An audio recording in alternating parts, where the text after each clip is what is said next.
नमस्कार, the information में आपका स्वागत है।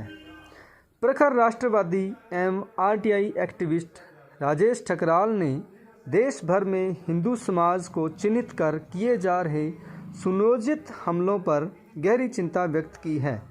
वे राष्ट्रवादी विचार मंच द्वारा आयोजित शस्त्र पूजन कार्यक्रम को संबोधित कर रहे थे।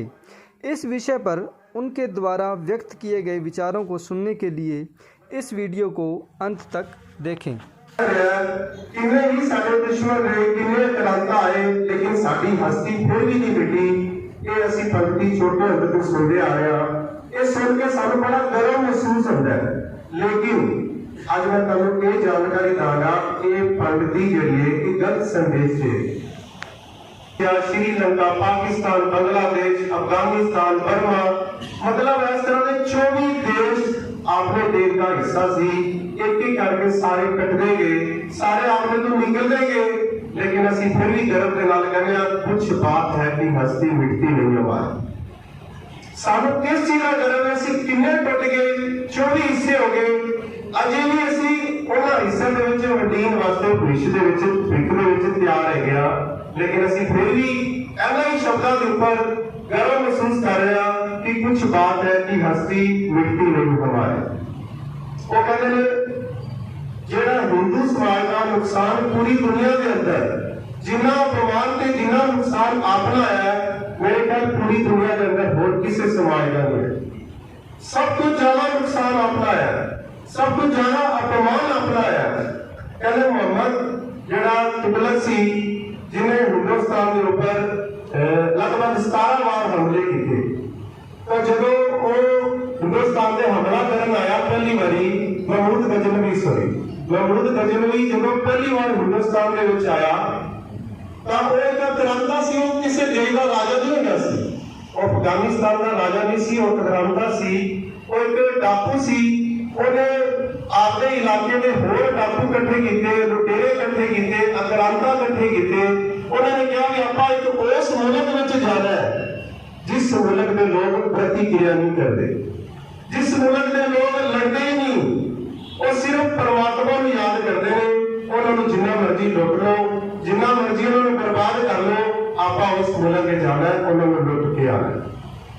तो महमूद गजनवी जो भारत आया, उन्हें बड़ी लुटमार की। तुम सुन के लागोगे मुट्ठी भर आक्रांता भारत में आए सी, लेकिन जब वो मुट्ठी भर आक्रांता लुट के लैके गए, वो किन्होंने लैके गए? कला सोना चांदी नहीं लैके गए, वो आपने दे दिया हजारों लड़कियों आपने नाल काफिला बना के लै गए। रस्ते के किन्नियां ही रियासतां सी जिन्हों ने राजे हिंदू सी, उन्होंने किसी ने नहीं रोका। वो लड़कियां रोंदियां रहियां, वो चिल्लांदियां रहियां, ना उन्होंने भरा ने मदद की, ना उन्होंने प्यो ने मदद की। उन्होंने सारिया लड़कियों को लैके गया अफगानिस्तान के अंदर गजनी के नजदीक एक स्थान बनया, उत्थे उन्हें अनाउंस किया, उन्हें मंडी लगाई। 2-2 दिनार दे विच वो लड़कियों को बेचा गया।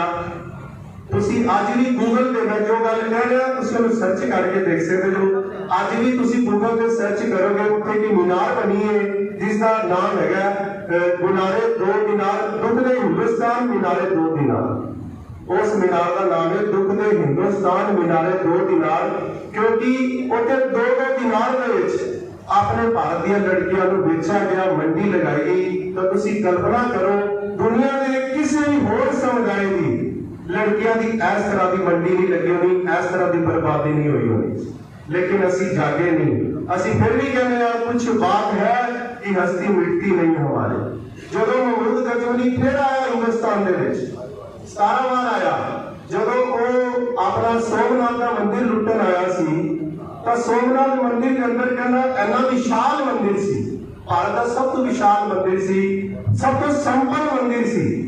उस मंदिर के अंदर लगभग 2000 के करीब परिवार जेडे पुजारी सी, जेडे उथों मंदिर के जेडे दान करन तो आश्रित होते सी, वो 2000 के करीब पुजारी सी। कि मेरे ख्याल 1500 के करीब लोग आए सी, आक्रांता आए सी उन्हें लुटन वास्ते। उन्हें क्या अहीं करो, दिन की शादी बंद कर दो, रात को लोग चौके शादियां शुरू कर दो। एक दो परंपरा शुरू हुई। आक्रांतावां तो बचन वास्ते आपने लोगों ने शादी शुरू कर दी। लेकिन क्रांति कहने टिकट वाले सी क्योंकि मुकाबला नहीं हो रहा सी उन्होंने की किया उन्होंने ਜਿਹੜੀਆਂ ਕੁਆਰੀਆਂ ਲੜਕੀਆਂ ਸੀ ਉਹਨਾਂ ਨੂੰ ਲੁੱਟਣਾ ਸ਼ੁਰੂ ਕਰਤਾ। लेकिन अपना समाज जागे नहीं उन्हें ਉਹਦਾ ਅਗਲਾ ਹੱਲ ਨਾ ਲਿਆ। ਉਹ ਕਹਿੰਦਾ ਜੀ ਆਪਾਂ ਲੜਕੀ ਦੀ ਛੋਟੀ ਆਯੂ ਦੇ ਵਿੱਚ ਸ਼ਾਦੀ ਕਰ ਦਾਂਗੇ ਸ਼ਾਇਦ ਇਹ ਉਹਨੂੰ ਲੁੱਟਣਾ ਬੰਦ ਕਰ ਦੇਣਗੇ। ਹਥਿਆਰ ਨਹੀਂ ਚੱਕਿਆ।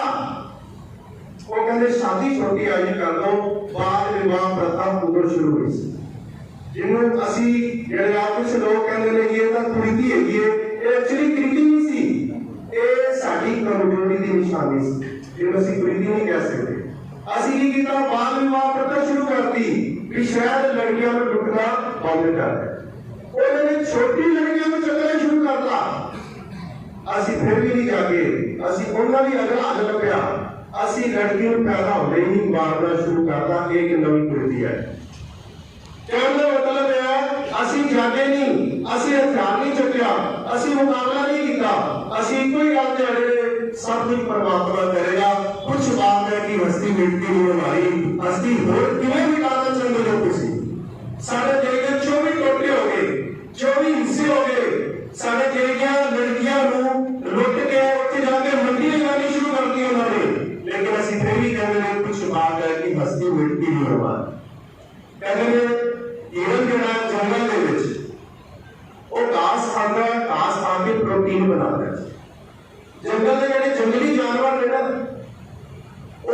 जो उन्होंने भुख लगती उदो खाते ने वो सारा दिन नहीं खाते। मतलब 2 दिन भुख नहीं लगेगी 2 दिन नहीं खाएंगे। पर उन्होंने पता होता है कि कोई हिरन साढ़े वास्ते प्रोटीन बना रहा है कोई हिरन साढ़े वास्ते मांस बना रहा है तो वो जो उन्होंने लोड़ होती है उस हिरन को खा लेंगे। वो हिरन को असि लोग है ਅਸੀਂ सिर्फ सोना चांदी इकट्ठे कर रहे हैं प्रॉपर्टियां इकट्ठियां कर रहे हैं। लेकिन ਅਸੀਂ हिरन की तरह उन्होंने शेरों का उन्होंने जिहादियों का शिकार हो रहा उन्होंने आक्रांतावां का शिकार होने आ रहा। ये नहीं आज हो रहा सदियों तो होने आ रहा। लेकिन ਅਸੀਂ आगे इतिहास को सबक नहीं लिखा। कहते जो जंगल के हिरन खत्म हो जाते ना तो शेर किसी होर जंगल की तलाश चले जाते हैं। तो हुण तुसीं देख लो तुहाडे सामने ने पाकिस्तान में हिंदू खत्म हो रहे हैं अफगानिस्तान में हिंदू खत्म हो रहे हैं बांग्लादेश के हिंदू खत्म हो रहे हैं। उन्होंने बोलते हैं जाति की गल है वो कहते इंडिया में घुसपैठ करो। भारत में जाओ तो हिरन बहुत ज्यादा ने और अपने देश के हिरन खत्म हो चुके हैं असं किन्हों खावांगे। तो अपने देश से आ रहे हैं कश्मीर के अपनी की स्थिति हुई तुहाडे सामने अपने ही देश के अंदर अपने ही आजाद देश के अंदर 3.5 लाख लोगों को मार काट करके बजा दिता गया। लेकिन किसी व्यक्ति ने आज तक वास्ते आवाज नहीं उठाई। किसी संसद भवन के विरोध करके संसद भवन करे बंद नहीं हुई। लेकिन असं फिर भी शान के नाल कहते हैं कुछ बात है कि हस्ती मिटती नहीं हमारी। असं केड़ी शान के विच है असं ये किताबों के पढ़ते आ रहे छोटे तो कि भारत जरा सी सोने की चिड़ी है। एक केड़ी सोने की चिड़िया सी असल ਦੇ ਵਿੱਚ ਸੋਨਾ ਕਲਾ ਭਾਰਤ ਵਿੱਚ ਨਹੀਂ ਅਸੀਂ ਹੋਰਨਾਂ ਦੇਸ਼ਾਂ ਦੇ ਵਿੱਚ ਵੀ ਸੀ। ਅਸੀਂ ਸਿਰਫ ਇਤਿਹਾਸ ਇਹ ਦੱਸਿਆ ਗਿਆ ਕਿ ਸੋਨੇ ਦੀ ਚਿੜੀਆ ਸੀ ਤਾਂ ਕਰਕੇ ਲੁੱਟੇ ਜਾਂਦੇ ਸੀ। ਅੱਜ ਅੱਤਵਾਦੀ ਭਾਰਤ ਵਿੱਚ ਆਉਂਦੇ ਨੇ ਚੀਨ ਵਿੱਚ ਕਿਉਂ ਨਹੀਂ ਆਉਂਦੇ।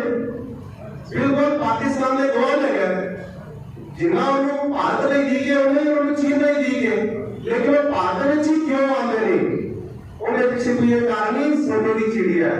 क्योंकि असि कमजोर है गया असि हिरन है गया असि शिकार करवाने से तैयार बैठे हैं।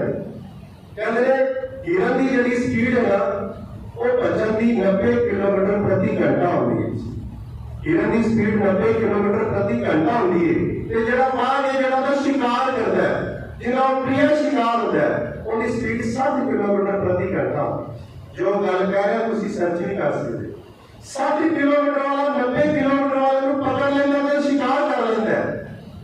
एक हिरन पॉसिबल हो सकता है क्यों क्योंकि हिरन को आगे पे कॉन्फिडेंस ही नहीं आ कि मैं कदे तो तेज दौड़ सकता और दौड़ के भी पीछे मुड़ के देखा लगा कि मेरे शेर वाला तो नहीं जिन्हें करके उसका शिकार हो जाता है।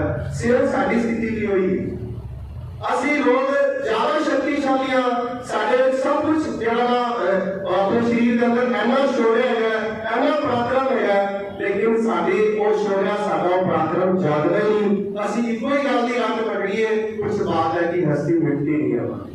तुसीं देख लो कश्मीर के अंदर असीं जाके प्रॉपर्टी, चलो ठीक है मोदी साहब ने कानून बनाता, असीं प्रॉपर्टी खरीद सकते, कितने लोगों ने तो जाके उन प्रॉपर्टी खरीदी, क्यों नहीं खरीदी? क्यों आज वो कश्मीर पहले की तरह नहीं होया? असीं दिखा देना अपने तिरंगे झंडे लगन लग पे, तुसीं हालात समाने होने की नहीं होए, नहीं होए।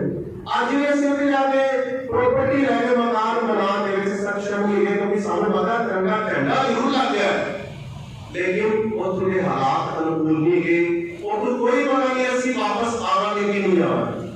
भारत के अंदर 8 राज्य है, आसाम वाली साइड के जिन्हें भी 8 राज्य ने, 8 राज्यों के विच हिंदू अल्पसंख्यक हो चुके हैं। एक दो राज्यों का 2% की आबादी रही, लेकिन असीं फिर कहते हैं कुछ बात है कि हस्ती मिटती नहीं हमारी। 2% की आबादी रही, तुसीं सर्च मारे गूगल पे, भारत के अंदर 8 राज्यों के विच हिंदू अल्पसंख्यक हो चुके हैं, 2%, 4% या 6% या 8%। लेकिन साढ़े कोल बाकी सारे कामों वास्ते टाइम है। आज ये शस्त्र पूजन का कार्यक्रम हरेक मंदिर में होना चाहिए, हरेक कार्य में होना चाहिए। सारे बच्चों के अंदर ये चीज क्यों नहीं आई? क्योंकि सारे खुद के अंदर ये चीज हो सकता है। जो बहुत सारे लोगों ने मैनुअलाइज किया है कि देश टकराव का मैसेज आया है, असी जाना है, या रोशन दी वर्मा का मैसेज आया, या श्री सहगल का मैसेज आया, साडी जेडी टीम है जिन्होंने ਤੁਹਾਨੂੰ मैसेज लगाए कि ਉਹਨਾਂ ਦੇ मैसेज आए ਤਾਂ ਅਸੀਂ ਜਾਣਾ है। मेरे करके कदे ना आया, जे नहीं भी आओगे ना, मैं ऐसी चीज का कोई सू मोटो नहीं लाता कि फलाने व्यक्ति ने मैं नहीं बुलाया सी, वो क्यों नहीं आया। जे तुसी ये सोच रखते जो कि तुसी कायम रहे जो, जे तुसी जेल टकराव तो डरे जो, तो फिर उन्हें तो तुसी कितना करते होगे। तुसी ये सोचो कि कार्यक्रम का मतलब की है, कार्यक्रम का मोटिव की है, कार्यक्रम का एजेंडा की है। ये मेरा कार्यक्रम नहीं था, ये हिंदू समाज का कार्यक्रम है।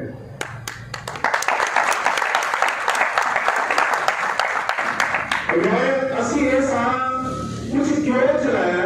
असी चाहे ऐसा जन जागरण अभियान बने, लोगों को लगे कि हिंदू समाज के नहीं जागे जाना, ऐस तो बाद सानू कोई स्थान नहीं मिलेगा। ऐस तो साढ़े वास्ते हुनरवाद साढ़े लगा है, असी सिर्फ उस स्थान दे विच ही जा सकते हैं। एक नहीं साडी मौत निश्चित है या साडा धर्म परिवर्तन निश्चित है। उसी कले आपने नहीं जागना, आगे बच्चों ने नहीं जगा। ਤੁਹਾਡੇ ਕਲਾ ਦੇ ਅੰਦਰ ਮੈਨੂੰ नहीं लगता आपने किसी भी इस तरह के महापुरुषों के चित्र लगे हो। ये चीजों की शुरुआत करो, ये चीजा बहुत छोटिया ने, लेकिन इन्हों का इंपैक्ट बहुत ज्यादा है। ਤੁਹਾਡੇ ਕੋਲ सिर्फ कारां रह जाएंगियां, गड्डियां रह जाएंगियां, मकान रह जाएंगे, लेकिन वो भी कुछ टाइम बाद तुसी कश्मीर देख लो, वो कहते साडी केसर की खेती, साडे वो बगान, साडे इधर बगान, साडे इन्ने एकड़ जमीन, साडे उन्ने एकड़ जमीन, आज किथे जमीन होना, किथे उन्हां दी गड्डियां, टेंटां दे विच लोग रह रहे ने, गड्डियां दे मालक टेंटां दे विच रह रहे ने, मजदूरियां कर रहे ने। सेम यही चीजा वो कहते पंजाब के अंदर एक अबोध फाजिलका का क्षेत्र है जिथे हिंदू समाज सब तो ज्यादा जागृत है, और दूसरी स्थिति है पूरे शहर में एक कार्यक्रम हो रहा है, एक दुर्भाग्यपूर्ण स्थिति है। लेकिन चलो ये प्रोजेक्ट दिखता है कि असी चाहते हैं अगली बार मल्टीप्लाई हो, क्योंकि बड़ी पीड़ा होती है जो देखते हैं अपना समाज जागता ही नहीं। उन्होंने तो सिर्फ इको ही दिमाग है, बच्चे को IIT बना देना, बच्चे को नीट का टेस्ट क्लियर करा देना, MBBS करा देना, लेक्चरर बना देना, टीचर बना देना। जो जीवन ही सेफ नहीं का, बच्चे ही सुरक्षित नहीं रहेंगे। कश्मीर की हालत सामने बड़ी उदाहरण देने की लोड़ नहीं। आसाम वाली साइड से चले जाओ जितने असं अल्पसंख्यक हो चुके हैं, 8 स्टेटा उदाहरण सामने होर किनिया उदाहरण लोगे, किन्ने इतिहासिक घटनावां दसिया। जे मैं सारिया घटनावां दसन लगांगा शायद समा मेरा साथ नहीं दे। कहने का मतलब है जे असी अज नहीं जागांगे या 1-2 सालों में नहीं जागांगे ना, फिर असी जाग के भी कुछ नहीं कर पावा। जो कुंभकर्ण जागया सी ना, तो उन्हें रावण को यही गल कही सी ਉਹ ਕਹਿੰਦੇ ਤੂੰ ਇੰਨਾ ਵਿਨਾਸ਼ ਕਰਾ ਕੇ ਮੈਨੂੰ ਜਗਾ ਲਿਆ, ਹੁਣ ਮੈਂ ਕੀ ਕਰਾਂਗਾ, ਤੂੰ ਮੈਨੂੰ ਪਹਿਲੇ ਜਗਾਉਣਾ ਸੀ। ਉਹ ਕਹਿੰਦੇ ਮੈਨੂੰ ਪਹਿਲੇ ਪਤਾ ਹੀ ਨਹੀਂ ਸੀ ਇੰਨਾ ਕੁਝ ਹੋ ਜਾਏਗਾ। ਤਾਂ ਸਾਡੀ ਹਾਲਤ ਵੀ ਫਿਰ ਉਸ ਕੌਮ ਕਰਨ ਦੀ ਤਰ੍ਹਾਂ ਹੋਏਗੀ। ਇੰਨੇ ਸਾਲਾਂ ਬਾਅਦ ਜਦੋਂ ਅਸੀਂ ਜਾਗਾਂਗੇ ਉਦੋਂ ਅਸੀਂ ਪੂਰੀ ਤਰ੍ਹਾਂ ਘਿਰ ਚੁੱਕੇ ਹੋਵਾਂਗੇ, ਫਿਰ ਸਾਨੂੰ ਧਰਤੀ ਦਾ ਟੁਕੜਾ ਵੀ ਨਹੀਂ ਲੱਭੇਗਾ। ਇਸ ਕਰਕੇ ਕੁਝ ਸਾਲਾਂ ਦੇ ਲਈ ਇਹ ਰੁਪਏ ਪੈਸੇ ਦੀ ਦੌੜ ਬੰਦ ਕਰ ਦਿਓ। ਸਿਰਫ ਸੰਸਕਾਰਾਂ ਦੀ ਗਿਣਤੀ ਕਰੋ ਆਪਣੇ ਪਰਿਵਾਰ ਦੇ ਅੰਦਰ, ਆਪਣੇ ਬੱਚਿਆਂ ਦੇ ਅੰਦਰ। ਜੇ ਸੰਸਕਾਰ ਨਹੀਂ ਲੈ ਕੇ ਆਓਗੇ ਨਾ, ਸਾਰਾ ਕੁਝ ਗਵਾ ਲੋਗੇ। और वेस्टर्न कल्चर के ईसाई बन चुके हैं, सिर्फ उन्होंने नाम हिंदू का मिले। मैं बड़ा हैरान होना, 25 दिसंबर का जो कार्यक्रम है मेरे घर हरेक स्कूल होता है, हरेक प्राइवेट स्कूल होता है। बच्चों को मोटिवेट किया जाता है। हरेक दुकान से तुहानू 25 दिसंबर जो रेड कलर के जेडे मैं कहना नहीं चाहता वो इस तरह के वस्त्र मिलते हैं, वो असीं बच्चों को पा के फोटो फेसबुक पे पाते हैं। मैं चाहता कि आज असी सारी फेसबुक फाइल का दी क्रैश कर दिए, एक कार्यक्रम खत्म हुए, लोग बैठे खड़ के आदि सेल्फी लैन फेसबुक के पान कि आज असी शस्त्र पूजन के कार्यक्रम के विच हिस्सा लेता। जो एरिया 100 के करीब फेसबुक के फोटोज अलग-अलग लोगों को जान गया, फिर लगेगा फाजिलका दे विच हिंदू जन जागरण का अभियान शुरू हो चुके हैं।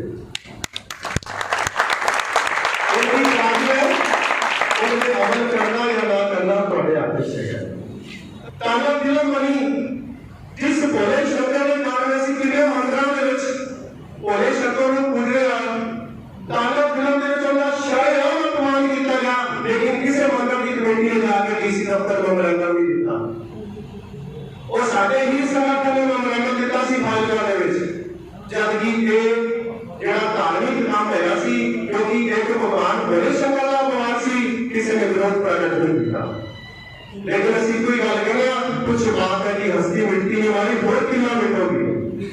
ताकि संस्कृति खत्म करके बड़ा धर्म खत्म करने जा रहे थे। ताकि बच्चों को 25 दिसंबर में कन्वर्ट करना और कितना खत्म करोगे। आज उस इंदिरा गांधी का चंडी वाला रूप बनाना पड़ेगा, क्योंकि जो नहीं अपनाओगे ये जिहादी नहीं टिकेंगे। और अगर तलवार की खानी पड़ेगी तो ये जिहादी टिकेंगे। उसी का सोचोगे ना, असं उन्होंने शांति के पाठ बढ़ा देंगे, ये जिहादी टिकेंगे, कदे भी नहीं टिकेंगे। तो मेरी सारा तो लास्ट दे विच ये जरूर बेनती है कि जे आप दिलों काम कर रहे हैं तो असी जो संगठन बनाया साडे नाल जुड़ो। असी तुहाडे कोल कोई लड़ाई नहीं करवानी, लड़न वाली असी 5-7 व्यक्ति ही बोल रहे हैं। असी कोई अपने समाज के लोगों नाल नहीं लड़ना, क्योंकि जो शक्ति ज्यादा होगी ना, दूसरे व्यक्ति कदे भी उस एरिया के विच आंदे ही नहीं।